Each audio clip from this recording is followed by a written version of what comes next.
Está começando mais um Talk da Saúde Cast. Quem está falando aqui é Rafa Brandão. Edma Alves. E hoje nós vamos falar sobre resistência insulínica. Então, se você não sabe o que é, escuta esse episódio. E você sabe, com certeza você nunca ouviu falar sobre isso, sobre as palavras do médico mais conceituado da Barra da Tijuca, né, Edma Alves? Dr. Carlos Henrique Moraes. Se você sabe, fica aí que você vai continuar aprendendo mesmo já sabendo. Pô, não tem como, ainda mais com quem está aqui com a gente, que a gente já começa agradecendo o tempo desse cara tão disputado.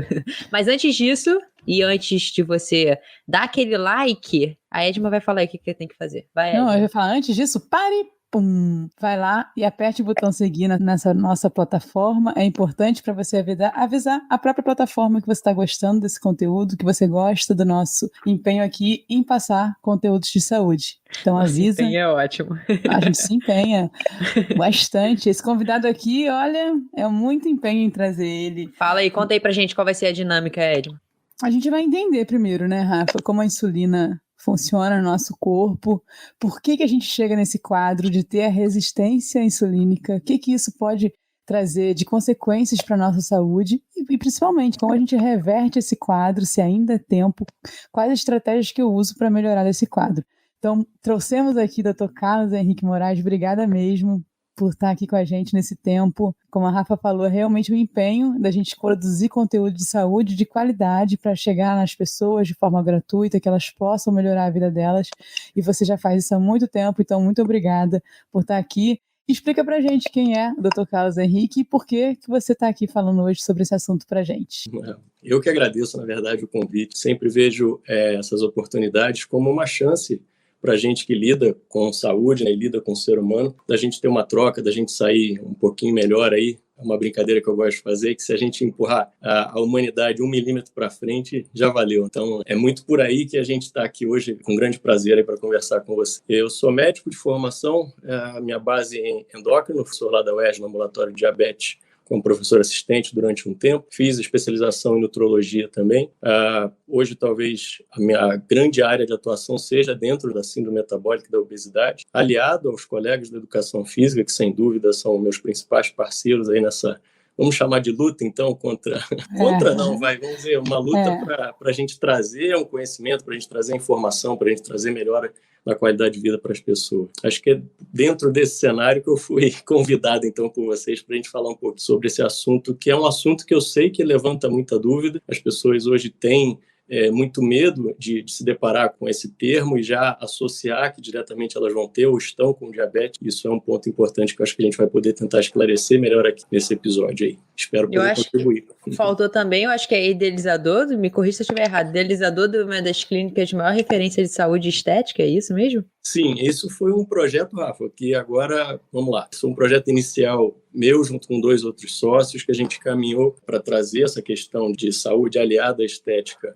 Durante 5 anos, esse projeto, a gente seguiu por caminhos diferentes, tá? No ano passado, antes de começar a pandemia, eu me desvinculei desses 2 colegas que são cirurgiões plásticos e montei uma nova clínica, então hoje a Bioclínica, que funciona basicamente comigo e com a minha esposa, né, Júlia, que ela é nutricionista. A gente tem alguns profissionais que trabalham em conjunto com a gente, eu tenho uma médica que hoje está sob um esquema de mentoria aqui comigo, então ela atende sob minha supervisão, mais direcionada para a área de endócrino esportivo.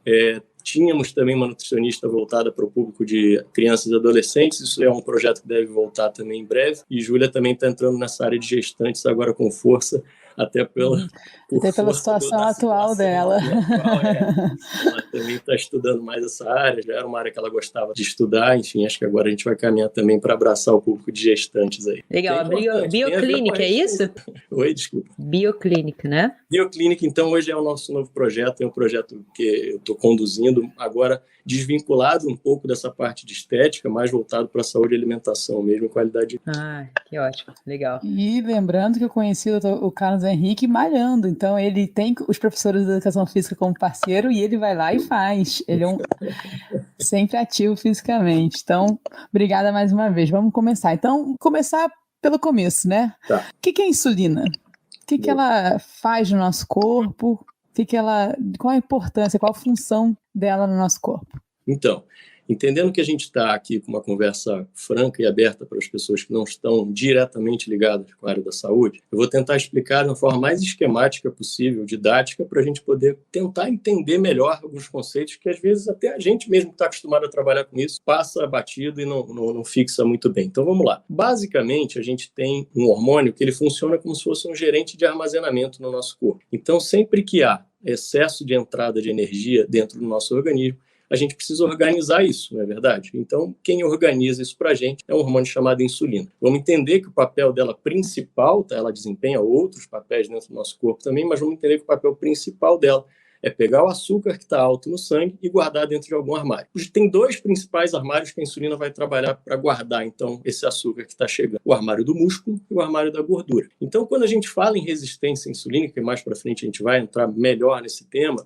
a gente vai primeiro ter que entender que existe resistência insulínica em cada tecido do nosso corpo. E em cada tecido, em cada armário, em cada setor da nossa empresa, vamos chamar, essa resistência ela vai ter um significado e um efeito. Então, o principal papel dela hoje, que a gente deve entender, ela é nosso gerente de armazenamento. Ela é um hormônio anabólico, ela é um hormônio que estimula a síntese de proteína, ela é um hormônio que estimula o carregamento, o armazenamento desses estoques de energia no nosso corpo.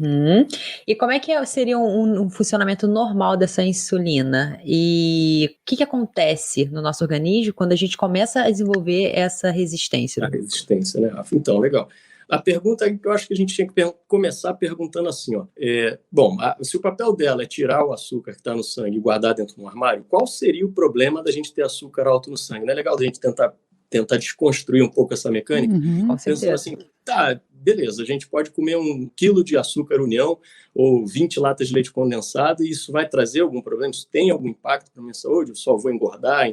Então, tem. A natureza, o ser humano em vida livre, ele não foi programado para receber uma grande carga de energia de uma forma rápida, imediata, assim. Vamos dizer que a gente, por anos e anos da nossa evolução, a gente tinha que andar em média 8 quilômetros, vamos dizer assim, para a gente conseguir achar um alimento. Se a gente tentar relacionar em que situação em vida livre a gente tinha acesso aos carboidratos, aos açúcares, vamos dizer assim, vocês vão me responder, nas frutas, né, Carlos? É o que a gente vem primeiro na nossa cabeça.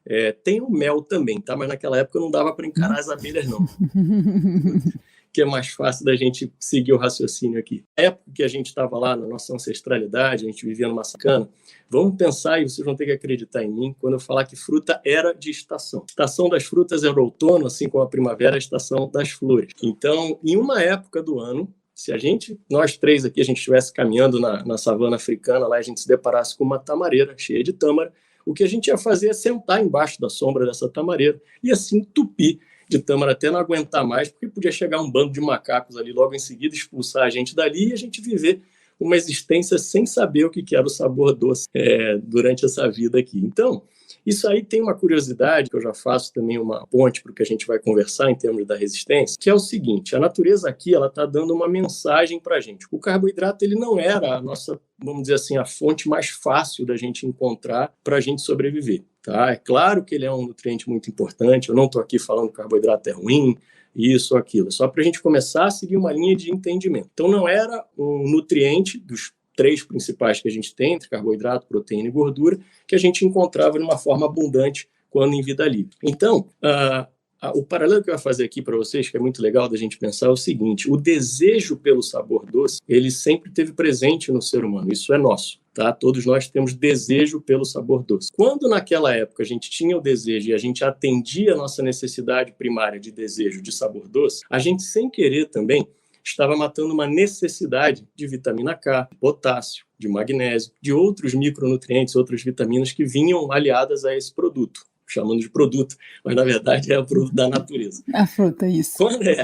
Quando vem o processo de industrialização, e a gente vai falar aqui principalmente depois da Segunda Guerra Mundial, até mais ou menos 64, geração dos baby boomers, a gente tem um crescimento exponencial da nossa população, isso vira um grande mercado consumidor, então houve uma industrialização muito acelerada nesse período da própria alimentação também. E aí o que chama atenção, a reflexão que eu faço, é que a indústria dos alimentos, o que ela fez foi separar desejo de necessidade. Então, com a industrialização dos alimentos, você continua mantendo, você atende o desejo do ser humano pelo sabor doce, só que agora você separa a necessidade dele de vitamina K, de magnésio, de outras coisas, e você só entrega o açúcar pronto, vamos dizer assim, só o desejo, que é o que coloca o ser humano no seu modo mais primitivo. Então, isso, eu faço essa reflexão, porque não só isso, tem outras questões que eu vejo de antropológicas que nos levam a hoje, a gente está vivendo um momento civilizacional de pessoas muito reativas, de pessoas que estão agindo de uma forma muito primitivas e pouco humanas, entende? Porque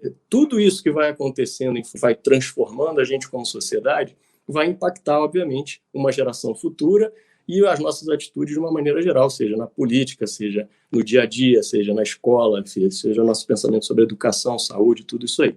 Então, a primeira mensagem que eu acho que a gente tem que pegar é a seguinte: a natureza, ela colocou o alimento ali para a gente, só que ela estava, na verdade, oferecendo coisas que a gente precisa, substâncias, vitaminas, vamos dizer assim, que a gente precisa para viver. Então, a nutrição ali era muito mais importante do que simplesmente satisfazer um desejo animal de busca pelo prazer e fugir da dor. A gente, como civilização, meio que começou a transformar isso com a industrialização da nossa comida. Então, a gente hoje é um pouco vítima desse processo, vamos dizer assim, de ser humano no modo anímico, ser humano no seu modo mais animal, e com isso a gente traz consequências, então, para a nossa sociedade. A epidemia de obesidade, síndrome metabólica clínica, ela vem, então, a partir dos anos 80, mas mais forte nos anos 90 para cá, se efetivando, vamos dizer assim, como epidemia mesmo, em função do impacto, então, dessa primeira mudança aí, ou primeira não, né, mas essa grande mudança no nosso perfil de alimentação da década de 70 e 80, principalmente. Aí. Bom, então, a gente entendeu que o açúcar não era tão frequente assim na nossa alimentação e agora, já agora que eu estou falando, mas já há alguns 60, 70 anos, a gente tem uma facilidade de encontrar esse alimento e a oferta desses alimentos que contêm açúcar de uma forma muito presente na nossa vida. Então, isso foi, vamos dizer assim, uma nova mensagem, eu ia dizer agressão, mas eu não diria agressão, vamos entender como uma nova mensagem que o meio estava passando para o nosso corpo, e o nosso corpo, então, precisava se adequar a isso. Gente, aqui o que eu vou falar é muito importante para a gente entender a importância que eu dou, vamos dizer assim, para essa questão da resistência insulínica e como a gente tem que manejar isso. Se não existisse a resistência insulínica, todos nós não estaríamos aqui hoje. A gente teria morrido em cerca de 30, mais ou menos na faixa dos 30, 35 anos, com a dieta atual, com o estilo de vida atual que o ser humano adotou. Então, se não existisse a resistência insulínica como uma proteção do meio, como proteção da natureza, na verdade, do nosso metabolismo, todos nós já teríamos morrido de alguma doença cardiovascular, né, de algum outro, ou de um câncer mesmo, porque o processo de envelhecimento ele ocorreria de uma maneira muito mais evidente, muito mais rápida, se a gente não tivesse a resistência insulínica para conter um pouco isso aí, ou para tentar manejar isso de alguma forma.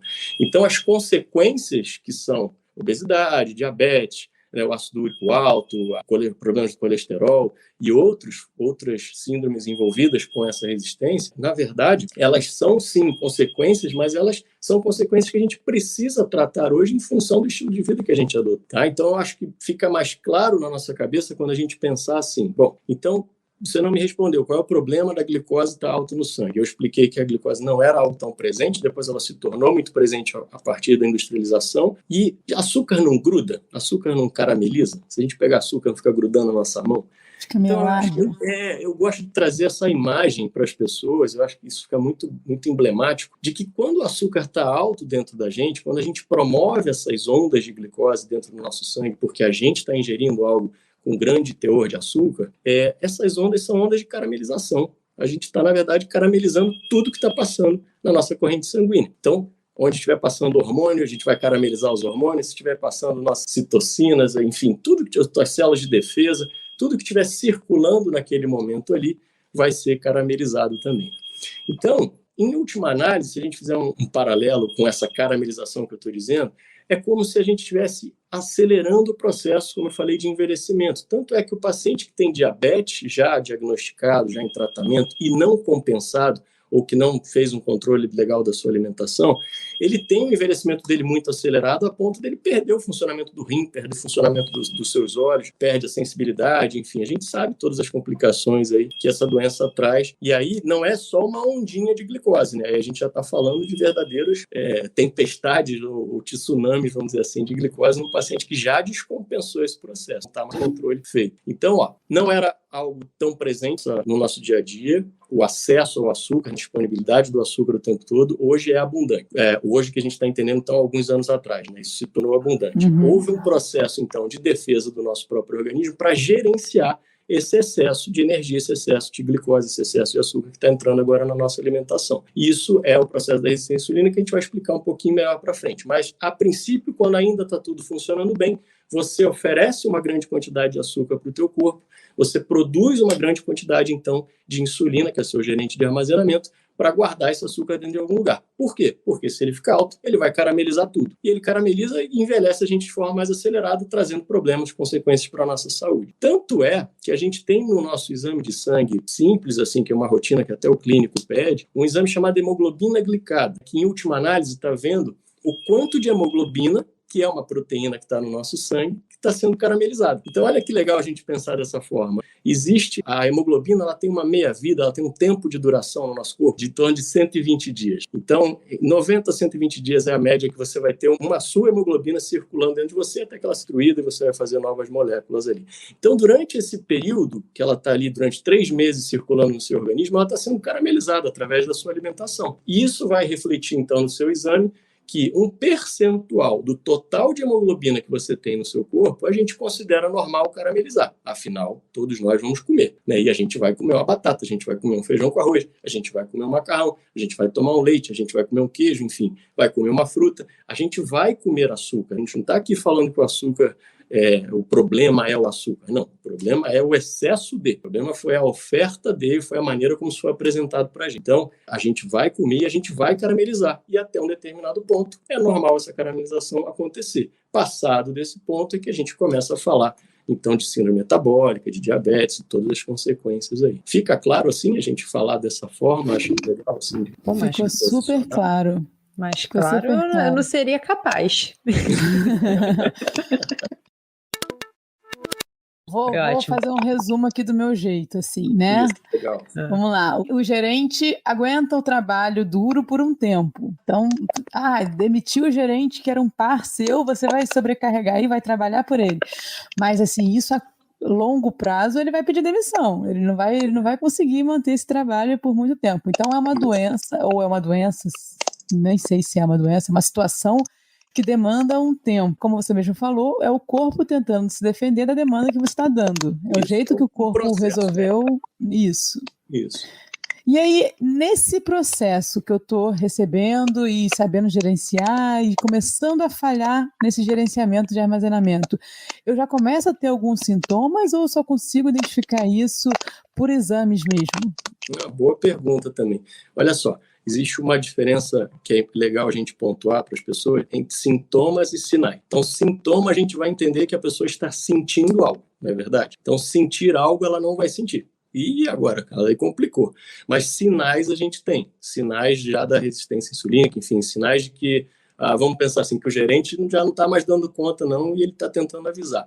Esses sinais, eles podem estar presentes, e eles estarão, na verdade, presentes nos exames, sim, mas vamos pensar aqui também do ponto de vista prático. Eu acho legal quem está ouvindo também, está agora talvez ficando preocupado com essa história, ter alguma ferramenta prática para, sei lá, para começar a refletir também sobre o que está fazendo nas suas escolhas aí. E a pandemia, por esse aspecto, ela trouxe um grande desafio, né, para o ser humano, não preciso contar para ninguém isso, né, mas ela atingiu, vamos dizer assim, o ser humano, como eu vejo, nas suas 3 principais esferas aí, né? A esfera física, pelo confinamento que ela nos impôs, na esfera mental, porque ela inevitavelmente colocou todo mundo para lidar com perdas. Isso não é tão simples assim para a saúde mental, né, para o mental do ser humano. E, sem dúvida, também na parte espiritual, que fez muita gente refletir, tentar se conectar aí com algo maior aí, né, nesse momento de medo, de incerteza, de angústia. Então, esse cenário de confinamento, onde 89% dos meus pacientes aqui eles ganharam peso, incluindo crianças e adolescentes, eu não atendo muitas crianças, tenho alguns filhos de pacientes que eu acompanho, mas, assim, de uma forma geral, 89%, quase 90%, né? Quase 100%, vamos dizer assim, das pessoas que me procuraram nesse período de pandemia ainda, né? Falando aí mais ou menos de junho, julho do ano passado, a gente ficou um breve período ainda mais atendimento virtual, né, online, enfim, tudo, depois já voltando com o atendimento presencial. Então, a gente já tem aí um ano de pandemia atuando, vamos dizer assim. Eu vejo que o impacto físico e o impacto metabólico foi absurdo. A pior coisa que eu acho que poderia acontecer para o ser humano é confinar o ser humano, né? Nós somos seres de movimento, então isso não tem como. Mas vamos lá. Falando dos sinais, que a gente estava comentando aqui, a importância disso aqui. Isso aqui chama-se fita métrica. E todo mundo pode ter uma em casa. E é porque eu estou falando, mostrando, mas na verdade é ouvindo, né? Você falou a fita métrica. Pegando a fita métrica, gente, então, a gente está com uma baita de uma ferramenta clínica que correlaciona, talvez seja o melhor parâmetro para a gente correlacionar com gordura abdominal, gordura visceral. Essa também vocês já ouviram falar, que é uma gordura que, como o nome já diz, está relacionada às vísceras, aos órgãos, e ela está diretamente, essa obesidade central, né, do nosso corpo, está diretamente relacionada, então, com a resistência insulínica. Na verdade, é ela que começa toda essa história que a gente está falando aqui, afinal, ela representa, do ponto de vista físico, o excesso dos estoques lá armazenados, que é o trabalho do nosso gerente, né? Ela que está mostrando que ele trabalhou esse tempo. Então, gerente funcionou. O gerente funcionou, e aí ela, então, vai emitir uma resposta. Então, existem medidas que a gente usa para definir se a circunferência abdominal, e a circunferência abdominal, vamos entender aqui, você pega a fita métrica e passa pelo maior diâmetro do seu abdômen, tá? Normalmente isso coincide com a cicatriz umbilical. Às vezes a pessoa já está com um excesso de peso tão evidente que até ela faz aquele abdômen em avental, né? Então você tem uma queda um pouco da região da cicatriz umbilical e aí a maior diâmetro passa a ser um pouco acima. Mas de uma forma geral, a gente vai coincidir mais ou menos com a região da cicatriz umbilical ali. Então, medindo essa circunferência, a gente tem que abaixo de 80 centímetros para as mulheres, aqui as mulheres sul-americanas e europeias também, a gente considera 80 centímetros como uma referência de que está tudo bem. Passou de 80 centímetros, já acendeu um sinal amarelo, e passou de 88 centímetros, o sinal já está piscando para você procurar ajuda, procurar mudança de hábito, principalmente. Mas vamos lá. E para o homem? Para o homem, a gente considerava 94 de uma maneira geral, mas esse é o padrão mais para a sociedade europeia. Agora, sul-americana, a gente também está sendo um pouquinho mais exigente, falando de 90 centímetros. Bom, então vamos ficar mais fácil de gravar, 90 homem, 80 mulher. Tem que estar abaixo disso a tua circunferência abdominal. Se ela tiver maior do que isso, você já pontuou aí com o principal marcador para a gente falar da síndrome metabólica, que é um diagnóstico, na verdade, um diagnóstico médico que tem a ver com essa história da resistência insulínica, que é para onde ela vai levar a gente. Então, há o excesso de gordura na região central, excesso de gordura abdominal, que a gente chama de visceral. Essa gordura, ela que está ali, ela não se comporta como uma dispensa que está só ali para você acessar na hora que você precisar, não. Na verdade, essa gordura visceral se comporta como um órgão novo dentro de você, que você colocou ele ali. E ele começa é como se você abriu uma empresa dentro da sua empresa, né? Seu gerente foi lá chamando todo mundo e eles começaram a se comunicar diferente agora. Então, essa gordura visceral, ela vai jogar na circulação o que a gente, vamos colocar assim, como marcadores de inflamação. Tá? Para a gente não ter que entrar em termos mais técnicos específicos, fica difícil até das pessoas gravarem. Então não adianta falar em TNF-alfa, interleucinas, enfim, resistinas, que são, na verdade, nomes, mas que, em última análise, para a gente entender, essa gordura que está ali, que agora é um novo órgão para você, ela produz hormônios e produz substâncias inflamatórias que vão cair na tua corrente sanguínea. Beleza. Então aqui, eu queria, antes de explicar como que esses marcadores inflamatórios vão atuar no nosso sistema do nosso gerente, eu vou voltar na pergunta anterior, quando você me perguntou como é a ação da insulina, e tentar explicar também de forma esquemática como que ela guarda o açúcar dentro dos armários. Então, basicamente, vocês que estão me ouvindo, não estão vendo, eu estou dentro de uma sala, e essa sala tem uma porta, e essa porta comunica, então, com o corredor lá do lado de fora. Digamos que o corredor lá do lado de fora seja a minha corrente sanguínea, e a glicose que vai entrar através da natação, em algum momento vai chegar nesse corredor, tá bom? Eu pulei a etapa do tubo digestivo, vocês perceberam.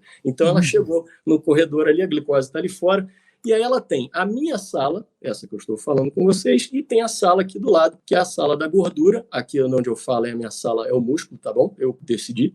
Então a gente está dentro da sala da célula muscular, tudo na minha sala, que é a célula muscular, e aqui do lado tem a célula de gordura. Isso. Muito bem. Para essa glicose entrar dentro da minha sala, ela precisa passar por uma porta. Ela não entra livremente aqui, ela não foi convidada assim para entrar assim a hora que ela quiser. Essa porta, para ser aberta, precisa de uma chave, e a chave é o nosso gerente de armazenamento. Vamos pensar assim, fica mais simples de entender.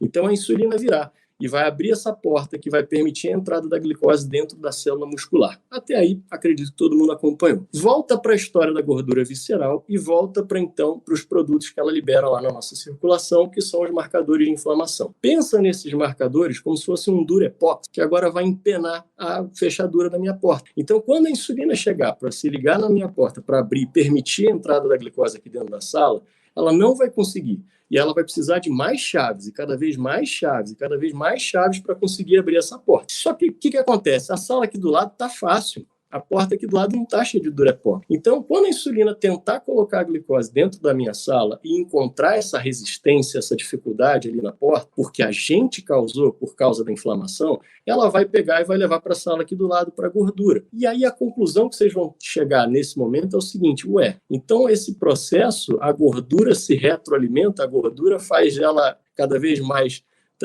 É isso que acontece. De fato, a gordura que a gente está colocando por um excesso de escolhas erradas na nossa vida, ela cria uma maneira, cria um jeito de ficar cada vez... É aquilo, gente, deu poder para a pessoa errada. É tipo o deputado que vota para o próprio aumento, é isso que você está falando, né? Entendi. A gordura quer que cada vez mais seja armazenado nela. Exatamente. Ela vai perpetuando esse quadro aí, e ficando cada vez mais difícil. E aí, certamente vocês vão me perguntar o papel nisso, depois a gente vai entrar mais a fundo. Mas... Acho que o pessoal já está entendendo. Acho que pela historinha já deu a entender que o exercício abre essa porta aí, mas a gente chega lá daqui a pouco.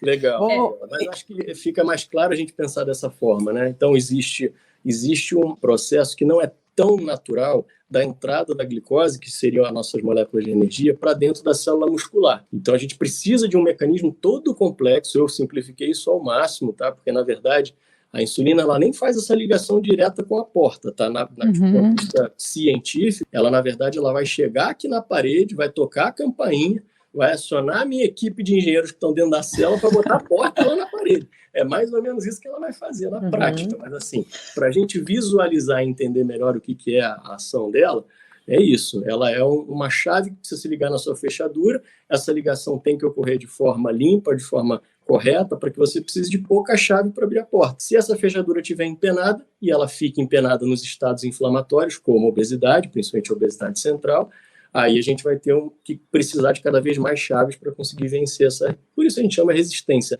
É sempre que a gente fala de resistência dentro da endocrinologia, de hormônios, a gente está falando dele não agir bem. A ação dele está resistida, né? É melhor a gente pensar dessa forma. Então, normalmente, o hormônio vai estar alto, porque o corpo está tentando compensar essa falha no processo do mecanismo. Então, você está me dizendo, doutor Carlos, que esses sinais aí tem como a gente saber medindo com uma fita métrica, certo? Como você deu aqui esse exemplo. Esse é um sinal bom. Tem um sinal bom, que não é tão fácil das pessoas identificarem, mas é legal da gente comentar, que são manchas escurecidas na região do pescoço, na região das axilas, na região de dobras de uma forma geral, tá? Isso a gente dá o nome de acantose nigricans. Isso já normalmente está relacionado a um quadro de resistência insulínica mais severo, já até possivelmente um diabetes, e é mais comum em indivíduos de pele escura. Não é tão comum em indivíduos claros, mas a gente observa também dependendo do grau.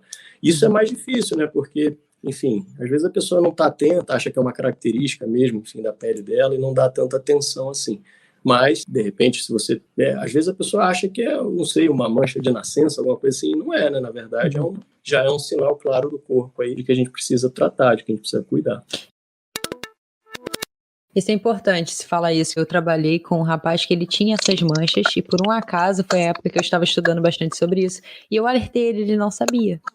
Viu? Então, é legal, é bom. Foi realmente ao médico e ele viu que realmente ele estava com algumas disfunções. Então, só para resumir, e levantar uma bola também, então, a circunferência abdominal, obviamente, se você tem uma circunferência abdominal maior, quer dizer que você está acima do seu peso e, consequentemente, está acontecendo tudo isso, esses alertas estão sendo ligados. Então, essa preocupação, ela vai muito além da estética, tá?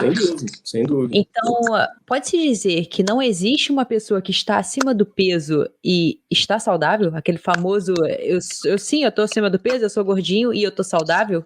Isso existe ou isso é um equívoco?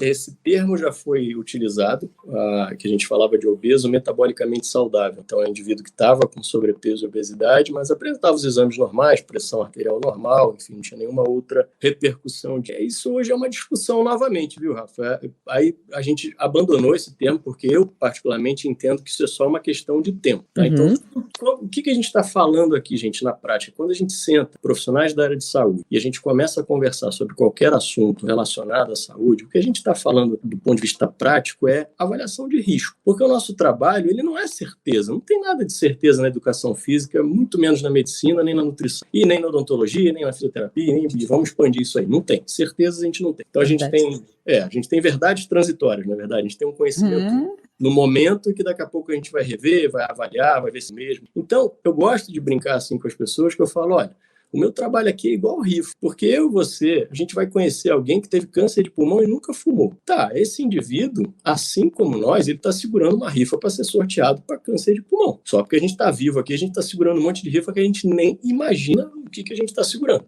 Ok, quando você deliberadamente opta por fumar, você, na verdade, não está determinando que você vai ter um câncer de pulmão. Você está aumentando o número de rifas para ser sorteado para o prêmio câncer de pulmão. Então, quando você, por escolhas na sua vida, resolve ficar sedentário, se alimentar estritamente de ultraprocessados, se entupir de açúcar, desses açúcares refinados que a gente está falando aqui, né, mais uma vez, enfim, você escolheu um estilo de vida que leva você a acumular para ser sorteado para doenças cardiometabólicas e câncer. Ponto. O que é a síndrome metabólica? Risco cardiometabólico. O que o professor de educação física precisa entender quando ele está lá prescrevendo um planejamento no exercício aeróbico, que ele quer melhorar o VO2 do paciente dele, do cliente dele, não é paciente no caso. Mas o que ele está fazendo ali? Ele está melhorando só o condicionamento físico dele? Não. Ele está tirando rifa desse cliente para ser sorteado para doenças metabólicas e câncer. Olha o impacto e olha a importância que tem a gente, como equipe de saúde, entender isso e começar a trazer isso para as pessoas, entende? Porque senão fica essa história da estética, Rafa. Eu até fiz questão de mostrar para você que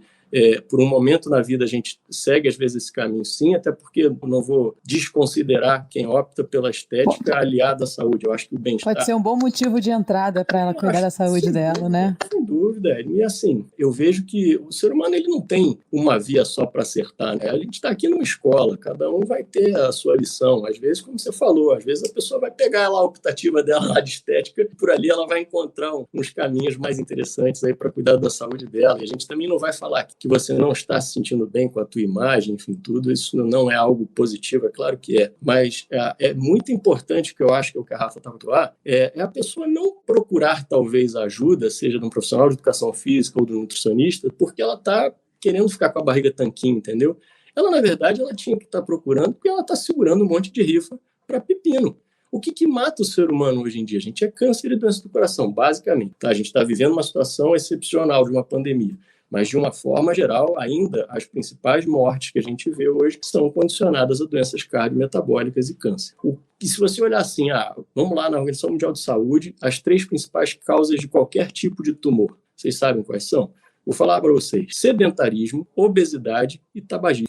São 3 situações que têm uma coisa em comum: estilo de vida, opção, vamos dizer assim. É claro que a obesidade aqui, fazendo também vamos lá, vou trazendo para o meu lado, né? A obesidade, no primeiro momento, ela, vamos dizer assim, o caminhar para a obesidade, muitas vezes, é uma coisa opcional. Depois que ela já está instalada, aí não, aí já é outra história. O tabagismo também, vamos dizer, que a pessoa, no primeiro momento, ela pode caminhar deliberadamente, depois fica difícil sair. E o sedentarismo não tem justificativa, né? Aí é ela com ela mesma.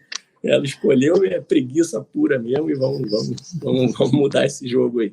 Então, olha só, tem mais uma coisa que conecta essas 3, tá? Então, eu falei que era o estilo de vida, entre sedentarismo, obesidade e o tabagismo, e o que eu acho legal da gente fazer um paralelo com o que a gente está falando, que é assim, é a má oxigenação tecidual. Então, em situações ou em ambientes em que o oxigênio não chega, a vida não vai para frente. Então, se eu tenho um indivíduo sedentário, ele está mal oxigenado. Se ele está em obesidade, ele está mal oxigenado. A gente sabe que tem uma série de situações na obesidade, não só a apneia noturna do sono, a gente tem enchantes pulmonares por causa da obesidade. É um inferno. A inflamação é uma encrenca para as pessoas que estão realmente nesse cenário. E o tabagismo não se fala, né? Porque você está com um carburador o tempo todo na boca, você não está respirando oxigênio. Então, a falta de oxigênio, a falta de oxigenação tecidual leva ao ambiente propício para o surgimento de tumor. É isso que a gente tem que ter na nossa cabeça. Então, se eu estou lá fazendo, se eu estou me exercitando, se eu estou tendo uma atitude de parar de fumar, se eu estou tendo uma atitude de movimento de perder peso, a gente está andando na direção certa, né? A gente está andando na direção de diminuir as rifas, que a gente não sabe quem vai ser sorteado, né? Só quem sabe está lá em cima. Então, a gente aqui faz o nosso papel aqui, a gente diminui a chance, não é verdade? Eu gostei da analogia, usarei ela. Boa. Daí eu percebi, com esse bate-papo que eu ouvindo aqui, tô percebendo que eu tô comendo muito açúcar, ou minha circunferência abdominal tá alta, e aí eu vou no médico, procuro ajuda. O exame de sangue, ele é necessário para confirmar o caso, ou você simplesmente com bate-papo clinicamente consegue identificar esse processo de resistência à insulina?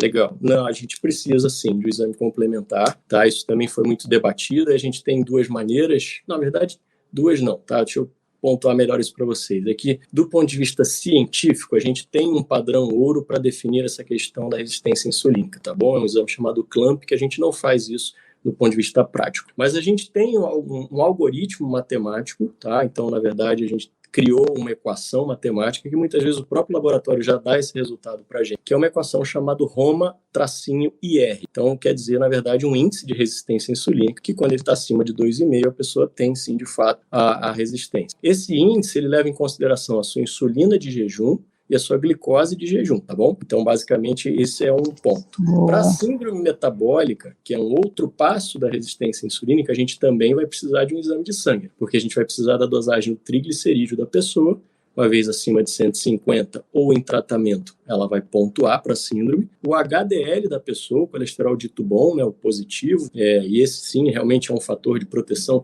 muito importante, talvez até mais importante do que o colesterol dito ruim, seja um fator de rifa para a gente ter doença lá na frente, tá bom? Então, o baixo colesterol bom, o baixo HDL, é uma coisa de se preocupar. E muitas vezes, mesmo com exercício físico, com estratégias nutricionais, a gente não consegue melhorar isso, tá bom? Porque tem uma carga genética também importante para isso aí. Como é que é o HDL, então? Quanto é que ele tem que estar? Para homem, tem que estar acima de 40, para mulher, está acima de 50. Isso é também a nossa meta de que a pessoa não vai pontuar, né, para cima. Ao contrário disso, então, ela pontua. A gente tem, além do triglicerídeo do HDL, a pressão arterial. Então, a pressão arterial tem que estar abaixo de 135, da máxima da pressão sistólica, e abaixo de 85, a pressão diastólica. Também é isso medido em repouso, deixa a pessoa quietinha lá uns 5 minutos, sem estar com as pernas cruzadas, faz a aferição, essa pressão não pode estar acima de 13/85, tá bom? Senão ela pontua também para síndrome metabólica. Falei todos? Faltou a glicose, né? Faltou a principal de todas. A glicose, então, a medida da glicose, eu sempre brinco falando que a glicose não pode ter 3 dígitos, que fica mais fácil da pessoa gravar. Então, assim, porque minha glicose está boa, Carlos, está 106, está 104. Falando, não está legal, não. Amigo, 99 eu já estou preocupado com você. Até 90 e pouco eu já estou meio preocupado, já estou conversando com você melhor ainda. Mas acima de 100, sem dúvida, a pessoa pontua para ser metabólica. Se tem um limite, a gente vai usar o limite, né? A gente é danado, cara. Mas olha só, aí, mais uma vez aqui, olha que eu acho que é legal isso entender, aproveitar o gancho. A medicina ela não é matemática. Seria muito, muito simplista o nosso raciocínio de achar que o indivíduo que está com 99 está bem saltitante, vai lá campeão, e o outro que está com 101 vamos tratar. Não pode ser assim, né? Não pode, não faz nem sentido. Mas é que eu falo, acho que talvez não faça sentido para nós, para outras pessoas, pensam de uma forma talvez mais matemática. Eu não sei construir uma ponte, mas talvez para o engenheiro 101,99 faz uma diferença danada, entendeu? E aí ele vai entender aquilo da mesma forma, porque foi a ferramenta que foi apresentada para ele em termos de vida. Então a gente tem que ter cuidado, sim, quando a gente mostra, quando a gente faz essa interpretação dos exames para as pessoas. Aqui, a glicose de jejum é uma das maiores dúvidas que as pessoas têm, porque é muito comum a pessoa apresentar alguma glicose alterada no exame e tentar se justificar com uma dieta que ela fez ou no dia anterior, ou, sei lá, na semana do exame, que essa semana eu viajei, fui para Disney, enfim e tal. Então, deixa eu deixar claro uma coisa aqui, gente. Glicose, glicemia, né? Medida da glicose em jejum. Se o jejum foi bem feito, e para a glicose a gente precisa de 8 horas somente, nem de 12, se a gente fez o jejum legal, a tua insulina deu conta de guardar o açúcar que você comeu na noite anterior, mesmo que você tenha comido um leite condensado, desde que você tenha respeitado as 8 horas de jejum. Seu gerente trabalhou e guardou, armazenou tudo lá nos armários direitinho. Então, de fato a gente está avaliando com essa glicose de jejum? Aqui, Edma e Rafa, eu acho legal a gente entender o seguinte: o principal dado que a gente pega no exame de glicose de jejum é a resistência insulínica do fígado do paciente, e não do músculo, por exemplo, que é muito difícil da gente acessar.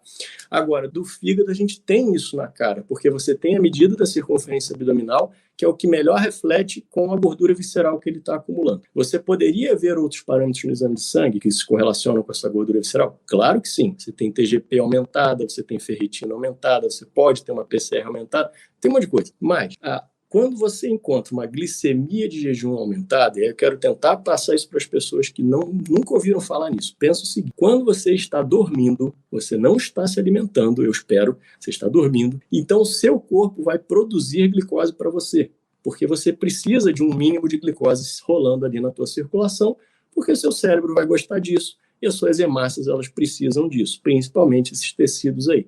Então, durante o seu soninho, quem está produzindo glicose para você? O fígado e o rim, mas principalmente o fígado vai se ocupar de produzir glicose para a gente. E aí ele começa, 70, 72, 74, 75. Opa, 75 de glicose, já tocou um sinal lá no seu pâncreas, que é o órgão que produz o seu gerenciamento, que vai mandar a insulina ir lá até o fígado avisar para ele: amigão, pode parar com 75 aqui de glicose. Só que quando o fígado está gorduroso, ele está surdo para o sinal da insulina.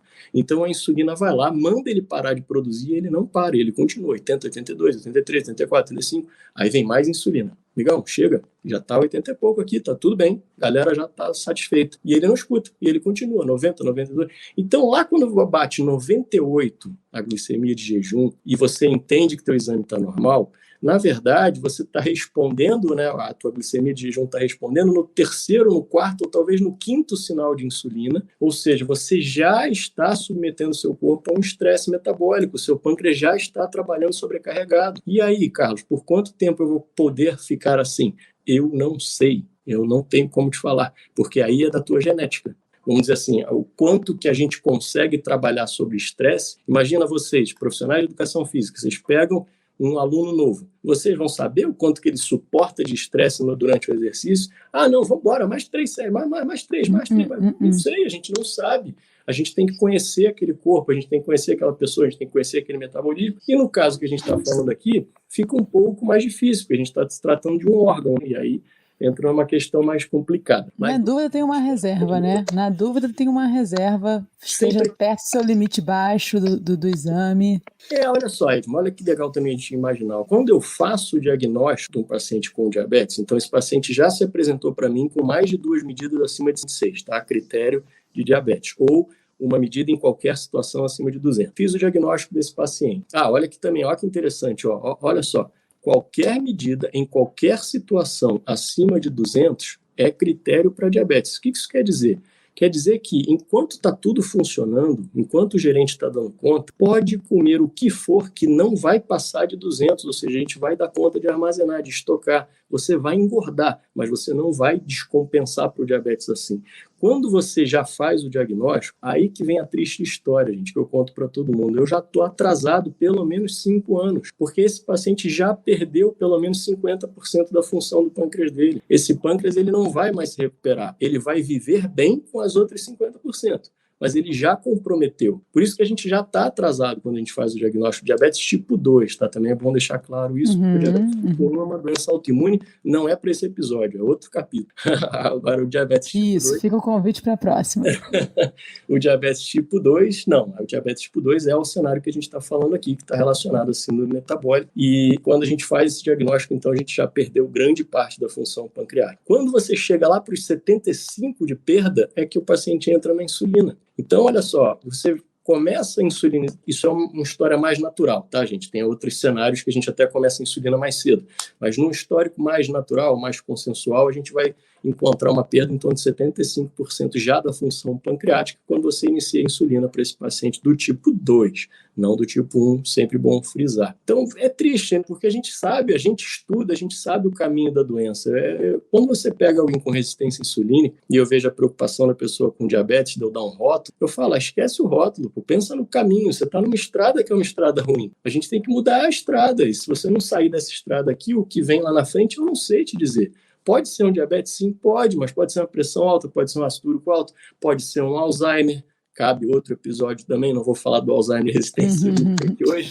Poxa, esse tem que rolar mesmo. Tem, verdade. Mas é por aí, ovário policístico na mulher, apneia do sono, infertilidade no homem, baixa de testosterona, tudo isso está relacionado com essa história de gordura visceral alta, obesidade central e resistência insulínica. Então, tem que mudar, tem que sair dessa estrada, tem que sair desse caminho. E a pessoa tem que querer também, viu? Que é outra coisa. Que é um desconforto, né? Então, assim como você deu o exemplo da nossa evolução, que a gente precisa de açúcar, mas a gente não está acostumado com essa abundância, principalmente da forma como a indústria coloca, também é relacionado ao movimento, também é isso, relacionado principalmente à mudança do estilo de vida. Tem coisas muito de fácil acesso, então com certeza é um esforço talvez triplicado aquela pessoa que realmente, às vezes a pessoa quer fazer, só que é como se você quisesse estar em alto mar, você está nadando literalmente contra a maré, então é um desgaste muito grande. Mas, Rafa, se você parar para pensar, tudo, sem exceção na nossa vida, que tenha valido a pena, foi assim, foi nadando contra a correnteza, foi, encarando fundo, tudo que tem direito para a gente, abrir mão de muita coisa para a gente conseguir chegar onde a gente quer chegar. Não acredito em caminho fácil. Caminho fácil não tem aprendizado. Eu acredito sim que a gente precisa muitas vezes doer na nossa pele, né? É chato a gente pensar isso, mas muitas vezes precisa ter essa dor para você fazer um movimento que vai ser melhor não só para você, mas para todas as pessoas que estão à sua volta. Então, é da pessoa. Uma vez, eu fico muito feliz que eu tenho a sorte de atender profissionais de saúde, muitos médicos, nutricionistas, professores, enfim, tudo isso para mim é um grande retorno, né? Um grande parâmetro para a gente entender que a gente está no caminho certo. Porque a gente tem uma clientela que é muito crítica, então é bacana. Então, uma vez uma jovem nutricionista, né, que estava em começo de carreira, ela me perguntou assim, Carlos, como é que você lida com a situação assim, do cliente não voltar, né, em você, não gostar do pimento, enfim, procurar outra pessoa e tal. E aí eu contei para ela uma história que eu gosto muito, que o Sócrates a mãe dele era uma parteira e chamava Fidípides, e era uma parteira excelente. E aí uma vez os discípulos lá de Sócrates falaram assim, Sócrates, mas você é tão bom filósofo, você é um cara tão sábio, se a gente pegar esses tiranos todos aqui ao redor da Grécia e colocar para você falar aqui durante algumas horas, você acha que eles não vão se tornar bons filósofos, não vai ser uma coisa positiva? E aí Sócrates virou para eles e falou assim, olha, aí ele contou a história da mãe dele, né? Minha mãe é uma grande parteira, enfim, tudo, mas a única coisa que minha mãe não é capaz de fazer é dar à luz a uma mulher que não está grávida. Então, essa mensagem que eu acho sensacional, eu contei essa história para ela, eu falei assim, não se cobra pelo outro, entendeu? Eu quero dizer, você tem o teu caminho, você tem que se aprimorar, você se tornar um bom profissional,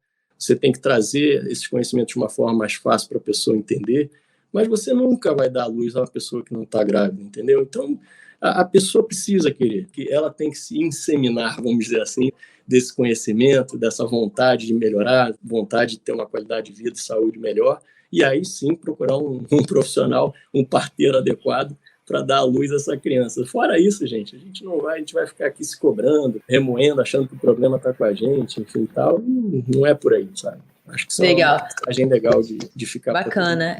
Nós falamos bastante sobre os prós, né, contras de tudo esses conceitos aqui, mas queria focar agora, doutor Carlos, na solução.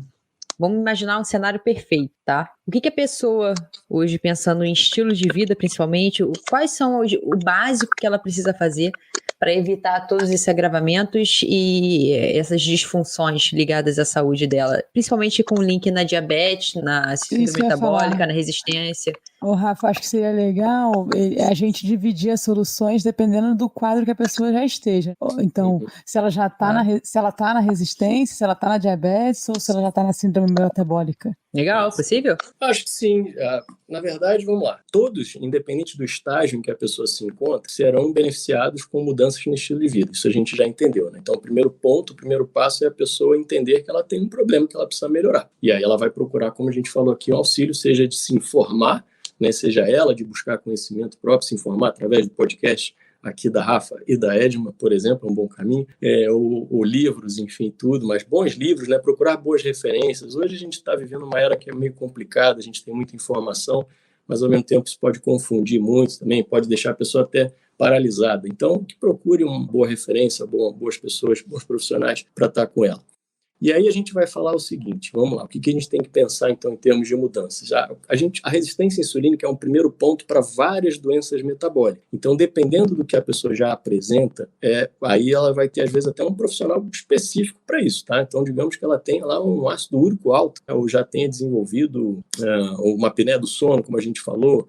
Então, aí a gente vai direcionar para especialidades médicas diferentes. Mas onde que a gente encontra um senso comum disso? Na educação física, sem dúvida, não preciso falar aqui para vocês, mas e também não é puxando sardinha, é o pilar principal, é o movimento. Depois, a nutrição, sem dúvida, acho que estão relacionadas as coisas, né? Mas porque aqui, também não vamos querer brigar ou querer posicionar uma coisa melhor do que a outra, mais importante que a outra, não é isso. Mas é que quando a gente está aqui falando sobre soluções, eu sempre tento pensar em longo prazo. Então, dieta, a nutrição, ela é fundamental para a nossa vida toda e ela nos dá uma resposta talvez até mais rápida do que o exercício físico, do que a mudança de movimentação, tá? Mas a mudança da pessoa em relação ao exercício físico, dela construir uma relação benéfica com isso, uma rotina de exercício para a saúde dela, para a manutenção do que ela vai conseguir através da dieta, é prioritária. Senão não dá. Eu posso dar a medicação que for, a gente pode fazer o tipo de dieta que for, a pessoa vai ter uma resposta. Ela vai conseguir manter? Isso vai ser sustentável? Se ela não estiver fazendo exercício físico, não. Então, eu acho que a gente tem que entender que é complexo essa resposta em termos de porque é muito individual, a gente vai ter que avaliar cada caso e aí colocar. Então, vamos lá. Talvez se você estivesse no início, numa resistência insulínica inicial, você pode procurar um clínico e o clínico dá essas primeiras diretrizes, em termos de, você vai procurar um nutricionista para melhorar a sua dieta, a gente tem que melhorar um padrão de sono, a gente tem que ver se já existe alguma carência nutricional nessa pessoa, de vitaminas, enfim, de alguns nutrientes específicos para ela. Ela tem que ter uma assessoria na parte de exercício físico também e muitas vezes um auxílio psicológico também se faz necessário. Então é difícil, gente, pontuar assim, qual seria o caminho básico. Eu, como endócrino, eu acabo tratando hoje muitas pessoas que ainda estão na fase da resistência insulínica, mas também tem muitos pacientes já com diabetes. Mas não vejo que precisa ser com endocrinologista. Não, acredito que não. Acho que vocês têm um papel até mais importante do que o meu ao longo do processo, longo prazo que eu quero dizer. Talvez eu seja mais interessante na hora de apagar incêndio, né? Fez o diagnóstico de diabetes, para a gente ver complicações, enfim, ver se essa pessoa tem alguma restrição, inclusive para o exercício. Outra coisa importante, depois, em uma outra cenário, a gente pode conversar sobre isso, né? Quando que a gente pode fazer, que tipo de exercício pode ou não pode ser feito quando a pessoa já tem uma neuropatia, uma complicação aí do diabetes e tal. Então, é um cenário bem abrangente. Eu acho que as pessoas deveriam estar se preocupando, sim, com o peso, principalmente agora, né? No cenário da pandemia. E principalmente em estar sedentários, porque eu acho que isso é o movimento inicial que todo mundo pode fazer. Todo mundo pode botar um tênis e começar a andar aí na rua, ou nem precisa botar um tênis, vamos andar mesmo descalço, que é melhor ainda. Muito obrigada, adoramos, por favor. E vamos embora, o negócio é a gente começar. Esse primeiro passo, né, que parece até simbólico, mas eu acho que é o mais importante. Começa dentro da pessoa. Quando você vai falando, né, a gente não quer de maneira nenhuma colocar um mais importante que o outro. E aí veio logo a analogia, para tu ver que a analogia funciona mesmo. Veio logo a analogia que você mesmo fez. A nutrição tá levando menos estresse para esse gerente, menos substância para ele ter que ir lá trabalhar. E o exercício físico tá ajudando lá a porta abrindo, que tá entrando mais fácil. E, então, funcionam como pares. É verdade. Estão aliviando através da mente. Então, façam os dois sempre. Sempre. Para qualquer objetivo seu, sempre tem que ser. E outra coisa, assim, né, doutor Carlos, pelo que eu entendi da sua história, é algo mais crônico, mais a longo prazo. E o resultado, a melhora, as pessoas também têm que ter essa consciência que não vai fazer por um mês o certo e vai estar resolvida a vida, né? E também tem que entender que é realmente uma mudança. A sua vida tem que mudar a partir daí e a longo prazo. Isso acontece, Hélio. Na prática, o que a gente vê, a pessoa, quando ela se enxerga num outro patamar de qualidade de vida, ela faz uma nova avaliação, porque o natural, quando eu pergunto, eu criei um índice aqui dentro da minha prática clínica, que é um índice que eu chamo de índice de performance em saúde, que ele tem uns critérios subjetivos e uns critérios objetivos. Mas Só para simplificar aqui, para vocês entenderem, uma maneira muito simples é você chegar para a pessoa e falar assim, que nota você daria para a sua saúde hoje, de 0 a 10, sendo 10 uma saúde plena e 0 você no CTI, né? E aí as pessoas que estão acima do peso, e aí é legal a gente entender como essa parte do sintoma pesa muito. Quando a pessoa tem sintomatologia de dor, artrites, enfim, tudo, ela joga a nota da saúde dela lá para baixo. Quando ela tem uma pressão arterial descontrolada, um colesterol nas alturas, uma glicose que, meu Deus, que eu já estou desesperado, ela dá 8, 9 de saúde. Assim, tranquilão. Exato. Tranquilo, estou cheio de rifo aqui, de 100 números, estou com 98 para ser sorteado, mas está tranquilo, não estou sentindo nada, então vamos embora. Então, a gente é que sente, a gente que está enxergando o que pode acontecer depois da curva ali do destino é que fica desesperado. A pessoa que está vivendo a coisa, não. Então, enfim, é complexo. A dor ainda é um parâmetro mundial para saber se eu estou bem ou se eu não estou bem. Dor e limitação, Rafa. Assim, diabetes, por exemplo. Você acha que limitação é uma? A gente vai abrir uma discussão aqui. Não, mas limitação funcional, ou seja, homem diabético que perde, por exemplo, a ereção, ou a capacidade. Aí pronto, isso aí também é um grande marco para ele ter que mudar de vida, enfim, tudo. A neuropatia, de uma forma geral, é muito ruim, ela é muito desconfortável, traz muito desconforto. Então, é dor e situações de perda de função. Vai ter um movimento maior do ser humano. Verdade. Aqui aula, né, Edmo? Essa aula rendeu. Que isso? A aula era de 50 minutos, igual na faculdade, rendeu, Rafa. A minha veia empreendedora já pensou em várias coisas aqui, Edmo. Vamos sair com o negócio. Eu ia falar demais. Não, vou te cortar, imagina. Foi ótimo. Doutor Carlos, a gente sempre tem umas perguntas no final, pra gente fechar esse episódio com chave de ouro, que a gente conheceu um pouquinho mais, principalmente dos vieses dos convidados. E a primeira pergunta é, o que é saúde para você? Ixi, é uma pergunta difícil, né? Não, mas é só pergunta difícil. Se prepara. Vamos lá. Mas aí não é o doutor Carlos, é o Carlos Henrique Moraes que está respondendo. Boa. Vamos lá, o que eu entendo? Primeiro, a minha resposta seria assim, saúde eu não vejo como algo estático, sabe? Como algo que você, eu tenho ou eu não tenho. Estranho isso, né? Eu penso mais numa coisa de movimento, numa coisa mais dinâmica. Traria mais, talvez, um pouco do conceito grego de eudaimonia, que é um conceito que hoje ele é muito associado com felicidade, mas eu não acho que era essa a ideia principal, principalmente do Aristóteles, né, que vem trazendo esse conceito aí de eudaimonia, que basicamente é o ser humano no seu lugar do universo, ou seja, quando você se encontra alinhado com aquilo que é a tua função, o teu papel, né? Eu sempre brinco aqui de fazer comparação com sistemas, né? Então, quando as pessoas falam assim, mas você acredita em Deus? Eu falei, isso nem cabe a gente saber se é ou se não é. Deus é e acabou, né? Assim, parece que é o meu linfócito conversando com o meu neurônio se o Carlos Henrique existe. Ele não tem nem nível de consciência para ter esse tipo de discussão. Então, acho que é besteira a gente ficar falando sobre isso. E eu não vou falar também nenhum tipo de religião específica, mas eu acho que existe uma conexão nossa, sem dúvida, com algo maior, com um sistema maior, e a gente tem um papel, sim, dentro desse universo que parece caótico, mas não é. E quando a gente está alinhado com esse propósito, com essa proposta aí, a coisa começa a acontecer, e aí eu acho que a gente tem essa sensação de saúde, vamos dizer, algo que a gente está construindo, entende? Eu acho que a minha explicação seria mais por aí. Felicidade, eu acho que é algo temporário, assim como a saúde, como a gente pensa, como a maioria das pessoas colocam, né, uma ausência de doença, um estado de bem-estar, enfim, tudo eu acho que também seria algo temporário. Eu prefiro pensar em algo dinâmico, em algo que a gente vai construindo ao longo dessa caminhada aqui. E se você pudesse escolher alguém para tomar um café, quem seria e por quê? Vivo ou morto? Pode escolher. Depende da sua conexão. Não, então. Eu gosto muito da Grécia Antiga, é um período que me atrai muito, vocês já perceberam, até por várias citações. Aí é difícil escolher uma pessoa lá, né? Porque eu acho que ali qualquer café. Tem que escolher um. Eu brinco que Grécia e Viena do século XIX, ali, aonde você me jogar em qualquer café, eu estou feliz.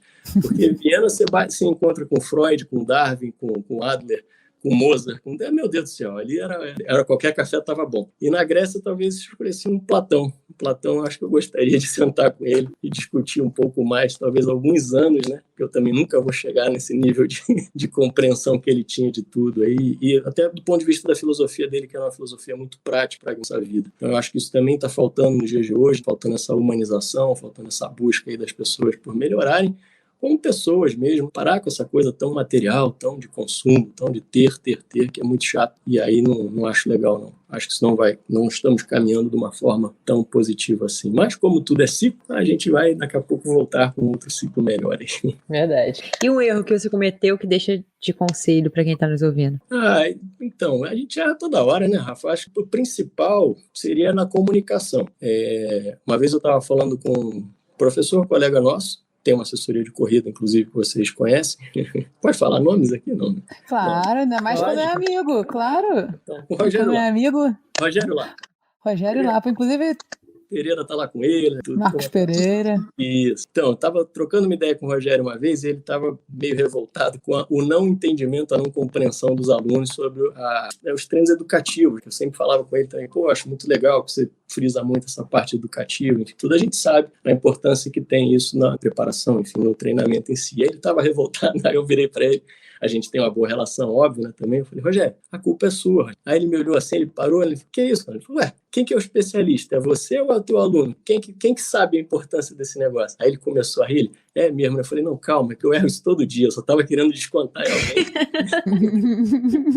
Porque olha só, gente, a gente falar sobre insulina, via MP quinase, via da KT, GLUT4, essas coisas que a gente até não entrou nesses detalhes aqui nesse cenário, justamente para não ficar um negócio chato e maçante. Isso para a gente já para muitos que estão ali já tem uma certa dificuldade. Imagina para o engenheiro lá que eu falei que está construindo a ponte, está com outros problemas na cabeça. Então, às vezes, proteína e carboidrato já está difícil de entender, e a gente tem que saber disso. Quanto mais especialista a gente mais a gente esquece como era quando não era especialista, entendeu? Então esse é um erro que hoje em dia eu procuro, por isso que eu tenho muitas dessas analogias, muitos desses modelos que eu venho trazendo na minha prática clínica, que eu vejo que ajuda muito. Essa coisa que normalmente é o que marca, tá? Isso eu também aprendi. Funcionou. Não é? A Edma já tá dando aula. E uma coisa que eu aprendi, assim, se a gente lembra da escola, muitas vezes você vai lembrar da piada que o professor fez na sala, mas você não lembra da matéria que ele estava dando, né? Da música. Então é muito por aí. A gente tem que entender isso e entender que se você pega a oportunidade de troca ali com aquela pessoa, mesmo numa relação profissional médico-paciente, e eu vejo ali como oportunidade de trazer um aprendizado que vai ficar na cabeça dela, né, seja fazendo uma analogia, inventando algum artifício assim, e se isso ficar, valeu, já valeu a consulta. Eu penso por aí, como eu gostaria de ser atendida, como eu gostaria de encontrar um profissional também. Com certeza, você sabe que um dos maiores, é um objetivo nosso, né? Melhorar a comunicação, porque a gente acredita que isso é fundamental no processo de educação. Isso. Mas a nossa maior dificuldade no podcast é essa, nós conhecemos pessoas brilhantes, mas que por desviar um pouco da proposta de trazer uma comunicação acessível para quem está ouvindo, a gente não consegue fechar. Então, realmente, isso é algo que é fundamental, na nossa opinião, também. E aí, a última? Qual é a última, Edma? Aquela que tu gosta? A última, eu acho que eu já sei a resposta. Eu também acho. Ver. Se você fosse um movimento, uma atividade física ou um esporte, qual você seria e por quê? Qual que vocês acham que agora eu só falo depois. Eu acho que é crossfit. Acho que é musculação, isso. Então, vamos lá. Vamos falar sempre do ponto de vista filosófico, senão não tem graça. Do ponto de vista filosófico, eu acho que o judô, agora eu peguei vocês, eu acho que o judô seria algo que de filosofia, em termos de respeito a tudo, né? Não só ao oponente, vamos dizer assim, outra pessoa que está ali, mas tudo que ele se propõe como arte, né? Na verdade, uma arte de viver que eu acho muito bacana. Aliás, tudo que vem lá do Oriente vem carregado de muita sabedoria e muito conhecimento, e a gente muitas vezes fecha o olho para isso. Mas mais recentemente, então, para falar para vocês, não crossfit, mas o levantamento de peso ali, ele me trouxe não vou dizer uma nova paixão aí sim, e aí eu vou explicar também por quê. Brevemente. Imagina, gente, que hoje, pela velocidade que as coisas estão, está todo mundo vivendo de uma maneira muito acelerada, muito angustiada, muito ansiosa. Então, dificilmente as pessoas têm oportunidade no dia delas, que seja frações de segundo de momento presente, como eu gosto de chamar. É difícil a gente ter presença. A gente, tudo bem, procura fazer meditação, a gente tenta trazer isso de forma ativa para o nosso dia a dia, mas é difícil isso ter na nossa rotina. Quando você está diante de uma barra com o peso do seu corpo ou mais, que aquele negócio vai te machucar, vai te maltratar, vai te lesionar, vai deixar você sem trabalhador, ou você está ali presente, ou você desiste, meu amigo, nem vai tentar fazer o movimento ali, porque aquilo não vai acontecer. Então, olha que coisa curiosa. aqueles poucos segundos que você está ali se preparando, que você vai coordenar uma série de movimentos, você vai colocar uma grande carga acima da sua cabeça, aquilo me trouxe uma reflexão de, poxa, que legal, eu tenho o meu momento presente aqui, eu tenho a minha maneira de meditar, vamos dizer assim, que de certa forma, te traz uma ideia também de que você pode, né, de que é possível, de que você, com você trabalhando, de você melhorando, de você trabalhando os acessórios, enfim, tudo, você construindo um físico mais forte, você consegue movimentar grandes cargas. Eu acho que isso fica de filosofia para a vida também, né? A vida é isso, é aquilo que a gente estava falando, Rafa. O desconforto que a gente sente durante um exercício, durante a musculação, ele está tornando o nosso corpo melhor, mais forte, ele está levando a gente para frente. Não tem sensação melhor, eu acho, você entender que você saiu do ponto A e você está indo para o ponto B, que esse ponto B é você melhorado, né? Então, isso eu consegui enxergar no levantamento de peso, não no CrossFit propriamente, mas eu acredito que nele tem, assim, muito disso também, porque as pessoas... eu vejo, né, a empolgação de uma pessoa entrar e não conseguir plantar uma bananeira, e daí ela está conseguindo fazer lá um HSPU, que seja uma barra, que a pessoa não conseguia nem se pendurar na barra, e daqui a pouco ela consegue fazer uma barra por conta própria. Então ela está percebendo que ela está saindo do ponto A para o ponto B. Isso é muito bacana. Eu acho que isso é que é humano, né? Eu acho que esse lado humano das coisas, mesmo do esporte, o esporte ensina muito, é o que me atrai. Eu acho que cada hora, e não se surpreendo, daqui a pouco eu estou fazendo outra coisa, estou jogando. Com certeza. Eu ia falar isso, que seja dinâmico isso também na sua vida. Uma hora é o LPO, outra hora são outros esportes. Exato. Legal. Exato. Muito bom. Doutor Carlos, muito obrigada por disponibilizar esse tempo aí e ter dado uma aula pra gente em todos os aspectos. Principalmente de comunicação, de didática. Mas conta aí pra gente. Tornou uma qualidade sua hoje, né? E que sirva de exemplos para muitos, porque realmente é escasso isso e faz diferença. Para quem quer encontrar, onde te encontrei nas redes sociais, espaço físico, fica à vontade para esse espaço. Legal, então. Barra da Tijuca, né? Atendo aqui no Le Monde, na Barra. Mídia social, a princípio, a da Bioclínica, eu ainda não estou agitando muito, eu não sou um cara de mídia social, vocês sabem disso, mas no meu Instagram, aí eu gostaria de deixar até meu e-mail, porque eu acho que é legal para abrir um espaço para as pessoas que podem ter alguma dúvida, ou queiram algum contato, algum artigo, enfim, algum conhecimento a mais aí, eu acho que é uma bacana. Então, meu e-mail é Moraes, com I, que é o meu sobrenome, CH, de Carlos Henrique, né, @hotmail.com. Acho que é um bom canal aí para as pessoas me acharem no Instagram, BR. Cara, a gente bomba, hein? Vai bombar a sua caixa de e-mail, hein? Tá preparado, doutor Carlos? A gente tá muito pop. Você está preparado? Minha caixa de e-mail já está sempre bombando mesmo, então... Paga porque agora eu acho que vai lotar, hein? Eu não sei, não. Só porque cada um que tá ouvindo a gente vai compartilhar esse episódio com 5 pessoas. Se imagina, né? Realmente. Vai ser incrível. Galera, o e-mail dele e o Instagram vai estar aqui na descrição do episódio. Não esquece de compartilhar esse episódio, dar aquele like esperto para ajudar o nosso trabalho e trazer pessoas tão boas quanto o Dr. Carlos aqui. Pessoal, obrigada. Até semana que vem. Até a próxima. Valeu.